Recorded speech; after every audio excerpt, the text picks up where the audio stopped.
Pengacara tersangka Ricky Rizal, Erman Umar, menyebut kliennya sudah mengubah BAP dan tak lagi mengikuti skenario yang awalnya dibuat oleh Verdi Sambo dalam kasus pembunuhan berencana Brigadir Yosua.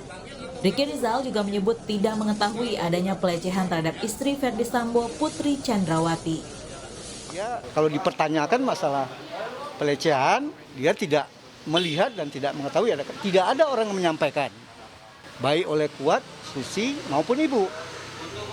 Yang ada adalah pertengkaran, kayak Joshua, karena Joshua mau naik melihat Ibu, sementara Ibu dalam kondisi menangis di atas menurut Susi, dan si Joshua ditegur, kenapa kok turun naik?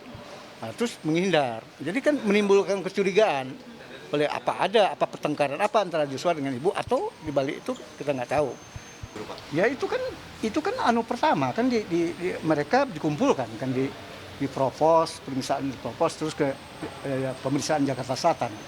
Tapi bukan maunya dia, apalagi pas orang kejadian itu kan pasti banyak yang berdatangan, dan itu semua adalah orang propam kan, banyak.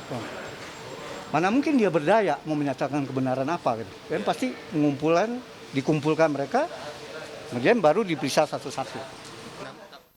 Sementara itu, terkait BAP yang bergonta-ganti, pakar hukum pidana Asep Iwan Iriawan mengatakan adalah tugas penyidik untuk membuktikan segala kesaksian dan keterangan, agar kasus ini menjadi jelas hingga dibawa ke pengadilan.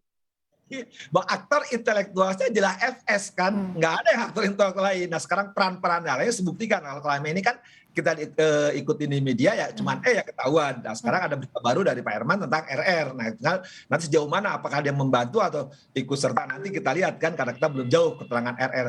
Cuman penghilangan nyawa oleh FS sebagai aktor intelektual itu fakta yang tidak terbantahkan. Soal dia menyangkal tidak itu soal lain. Yang jelas menghilangkan nyawa jelas dilakukan oleh tapi atas perintah jabatan.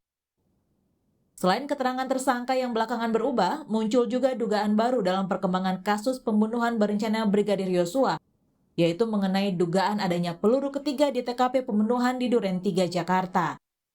Dugaan adanya penembak ketiga dalam pembunuhan Brigadir Yosua Huta Barat sempat dilontarkan oleh Ketua Komnas HAM. Dalam program Rosi pekan lalu, Ketua Komnas HAM mengatakan sang penembak diduga Kuat adalah satu dari 5 orang tersangka yang berada di TKP saat itu, termasuk Putri Chandrawati, istri Verdi Sambo. Karena itu tidak mungkin dari senjata yang satu, tapi pasti dari lebih dari satu senjata. Lebih dari satu senjata, lebih dari 2 senjata.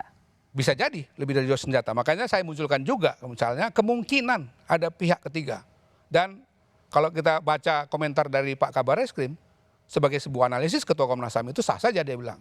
Tetapi sekali lagi saya ingin penyidik juga mendalami kemungkinan ada pihak ketiga yang melakukan. Jadi dari animasi yang dikirimkan atau dirilis oleh Mabes Polri atau dalam hal ini Bareskrim itu tidak sama dengan konstruksi, karena dalam animasi yang dirilis oleh Bareskrim itu Sambo menembak. Ketua Komnas HAM di sini mengatakan bahkan bisa ketiga. Sebelumnya, Barada Richard Eliezer bersaksi bahwa penembak Yosua tak hanya dirinya tetapi juga Verdi Sambo. Namun hal ini dibantah Verdi Sambo lewat pengacaranya. Sejak awal kasus ini bergulir, diketahui memang ada 2 senjata yang dipakai saat peristiwa pembunuhan Brigadir Yosua terjadi. Pertama ada senjata Glock 17 dan senjata jenis HS9. Tapi beberapa hari terakhir muncul dugaan adanya peluru ketiga dari hasil lapor olah TKP di Duren 3. Tim Liputan Kompas TV.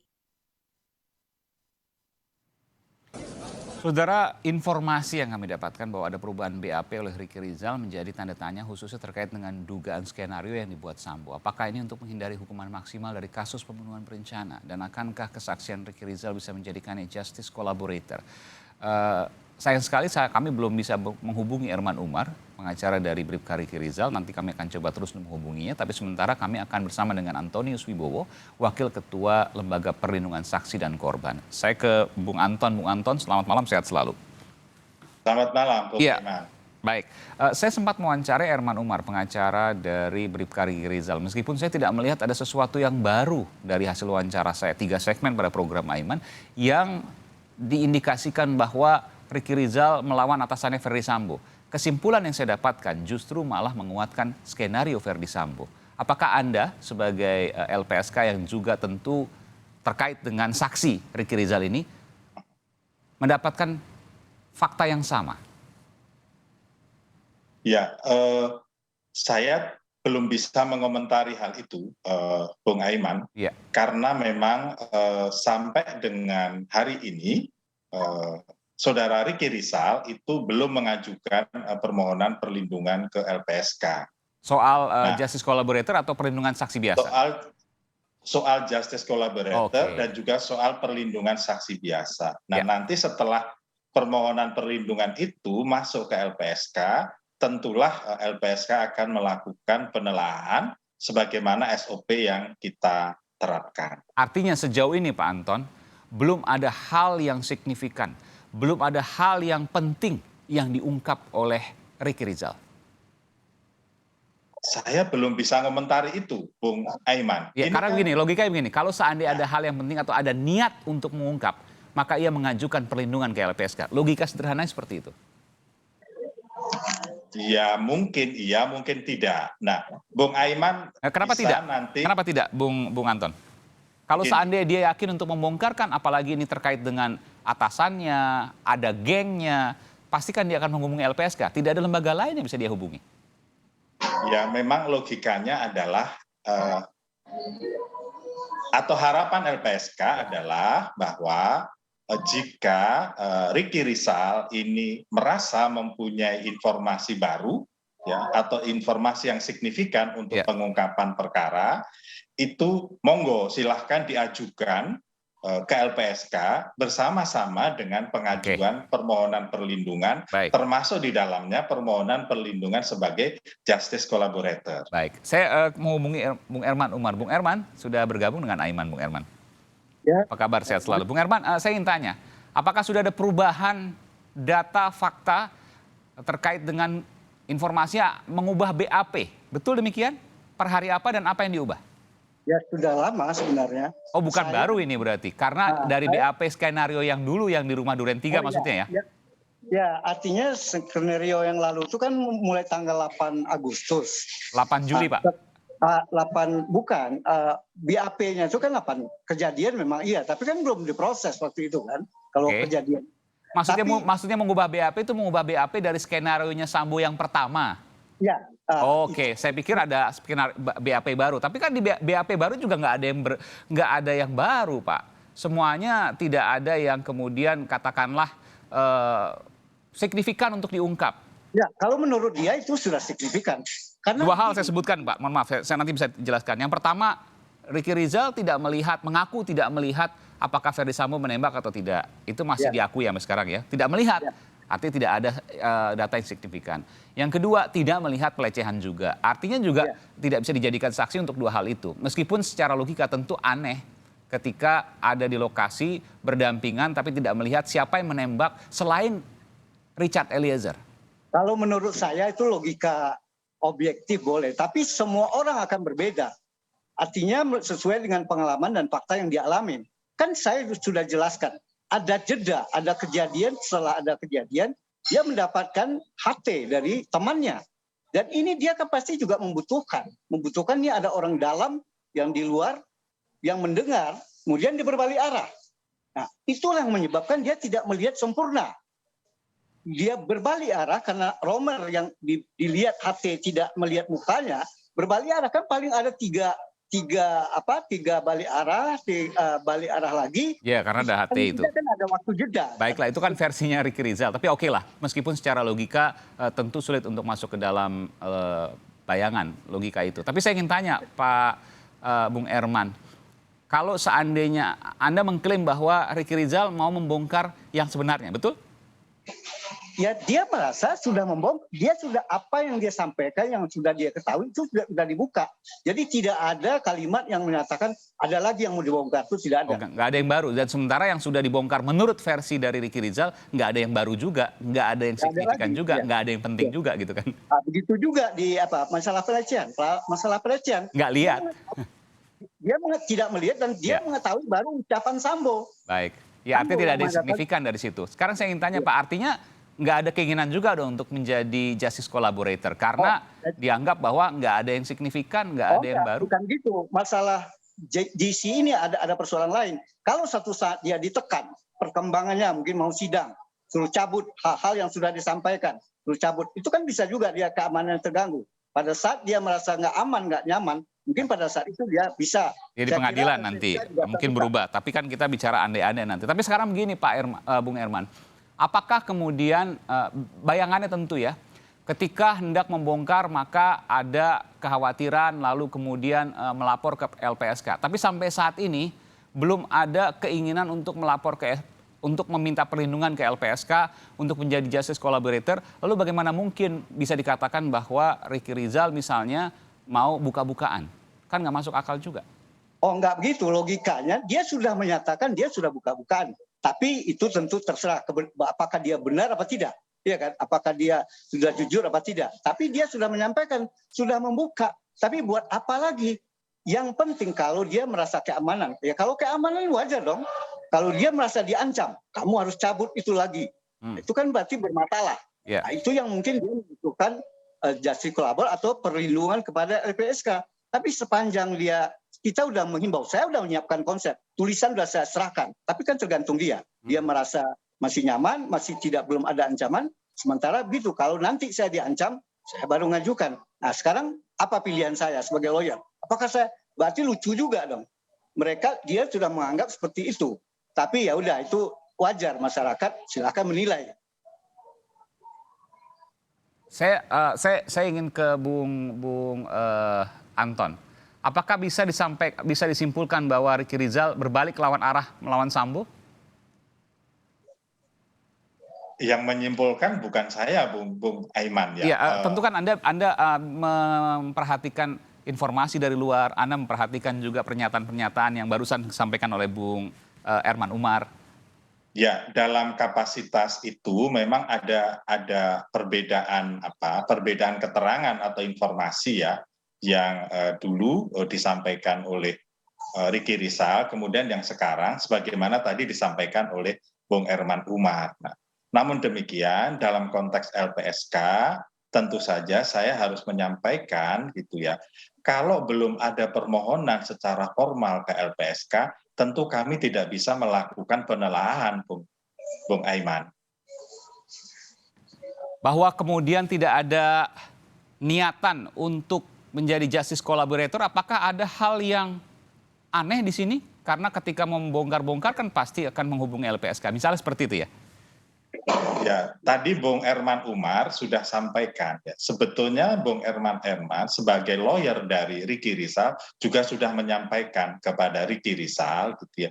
Ini persyaratan menjadi justice collaborator, ini prosedurnya kalau mau mengajukan permohonan perlindungan ke LPSK, dan kenyataannya kan memang sampai hari ini Ricky Rizal itu belum tergerak untuk mengajukan permohonan perlindungan ke LPSK.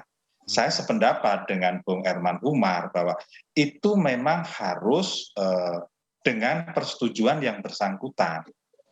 Dalam arti Ricky Rizal memang harus punya kesadaran, harus punya kemauan untuk ayo mengajukan permohonan perlindungan ke LPSK. Kalau dia belum punya kesadaran atau kemauan seperti itu, tentu saja LPSK juga tidak bisa memaksa. Bung Herman Umar pun menurut saya juga tidak bisa ya Bung ya untuk memaksa ayo mengajukan permohonan perlindungan ke LPSK. Meskipun publik akan bertanya Bung Anton bahwa ketika tidak diajukan ke LPSK maka ya jangan-jangan tidak ada hal yang signifikan yang hendak diungkap, kan begitu ya? Iya, mungkin tidak ya. Baik. Tapi saran Anda bagaimana Bung Anton? Ya, saran saya LPSK sudah selalu menjalin hubungan dengan Bung Herman Umar ya sebagai lawyer dari Bribka Ricky Rizal. Nah, kami persilahkan kepada Ricky Rizal kalau ingin mengajukan permohonan perlindungan ke LPSK. Toh semua informasi sudah kami sampaikan secara transparan. Kalau nanti ada permohonan, kami akan telaah, kemudian kita akan beri keputusan ya atau tidak, gitu kan. Nah sekarang saatnya lah Bribka Riki Rizal itu mengambil keputusan membutuhkan perlindungan LPSK apa tidak. Apa, bila mana membutuhkan perlindungan dan bila mana tidak, menurut Anda? Ya, sebetulnya kalau mendapat perlindungan dari LPSK kan ada sejumlah keuntungan ya, Ya. Bung Herman Umar ya. Saya ambil contoh misalnya, gitu. Perlindungan yang diberikan oleh LPSK kepada Baradae misalnya ya, sebagai justice collaborator, kita melihat ya, puji Tuhan, alhamdulillah sekarang gitu ya, tempat penahanan Baradae terpisah dengan yang lain. Kemudian Baradae juga berkasnya terpisah dengan yang lain. Nah, ini adalah perlakuan-perlakuan khusus yang dapat diberikan oleh penegak hukum kepada saksi dan atau korban yang berstatus sebagai justice collaborator. Kalau nanti prosesnya berjalan lanjut, gitu ya, justice collaborator juga punya hak lainnya, yaitu hak untuk mendapatkan keringanan hukuman, hak untuk mendapatkan keringanan hak-hak napi lainnya, dan sebagainya. Tentu ini menjadi keuntungan bagi seseorang yang mendapat status sebagai justice collaborator. Oke. Komentar Anda, Bung Herman, terkait ini? Ya, memang Harusnya disampaikan kepada LPSK. oh ya, jadi saya sebenarnya sudah seperti apa yang disampaikan Pak Antonius, saya juga sudah komunikasi dengan Pak Antonius. Ya. Tetapi kita kan tahu prinsipnya bahwa sebenarnya pengajuan Justice Collaboratorium itu adalah syaratnya dia mempunyai suatu fakta yang masih belum terbuka, yang sangat signifikan untuk membongkar persoalan. Sehingga masalah menjadi terang benderang. Yang kedua, masalah keamanan, apakah dia terancam apa tidak. Nah, mungkin saya berbagai cara sudah menyampaikan, masih ada nggak yang masih kamu tutup? Di antaranya masalah penembakan itu. Apa benar kamu hanya melihat Pak Sambo hanya melihat dinding, tembak tangga? Ya begitu Bang, saya itu jedanya makanya. Lagi nerima hati, jadi nggak ngelihat padahal di sebelahnya gitu kan, tapi berbalik arah. Oke, itu yang disampaikan. Jadi selalu dia bertahan di situ. Tapi ya saya sampaikan kalau memang itu ya silakan. Jadi mungkin itu juga syarat yang untuk LPSK itu kan juga harus ada keterangan yang sangat signifikan gitu. Kalau Tapi saya ingin tanya Bung Herman, Anda kan pengacara beberapa kali ketemu langsung dengan Bribka Riki Rizal. Masih ada raut ketakutan nggak sih Bribka Riki Rizal terhadap Verdi Sambo? Sepanjang berapa kali saya sejak lie detektor itu tidak ada. Malah kemarin kan saya dampingin. Saya kemarin dampingin juga ada pemeriksaan tambahan. Anda sempat menanyakan itu langsung, Anda masih takut nggak sih kepada Verdi Sambo? Ya kalau berhadapan melihat misalnya Sambo selama ini kadang tegas, kadang keras, ya ada rasa takut. Tapi saya tantang, bagaimana kalau di pengadilan lu harus ketemu. Betul, karena nanti mungkin akan dikonfrontir di pengadilan. Ya, lu siap nggak? Ya saya siap Bang, saya siap dibilang. Asal tim pengacara juga membackup saya, ya pasti. Oke, baik. Jadi ada prasyarat ya. Asal tim pengacara Anda ya maksudnya dan kawan-kawan membackup saya, itu yang disampaikan Bribka Riki Rizal. Ya mentalnya maksudnya ya. Oke, artinya memang masih ada ketakutan di situ karena masih nggak yakin untuk menghadapi sendiri, kan begitu kurang lebih ya? Iya. Oke, baik. Tentu ini menjadi hal yang menarik untuk dicermati ke depan. Apakah ada perubahan atau tidak? Tapi setidaknya sampai saat ini tidak ada perubahan. Tentu ini yang disampaikan yang paling jujur versi Riki Rizal yang disampaikan, tapi saya yakin bahwa Bung Herman punya niatan untuk terus membongkar. Nanti kita akan lihat apakah pembongkaran itu nanti akan terjadi pada saat pengadilan atau tidak, atau malah mungkin berbalik. Tidak ada yang tahu. Menarik untuk terus cermati. Terima kasih Bung Herman Umar, pengacara dari Bribka Riki Rizal, dan juga Pak Antonius Wibowo, Wakil Ketua Lembaga Perlindungan Saksi dan Korban. Terima kasih, selamat malam, sehat selalu. Terima kasih.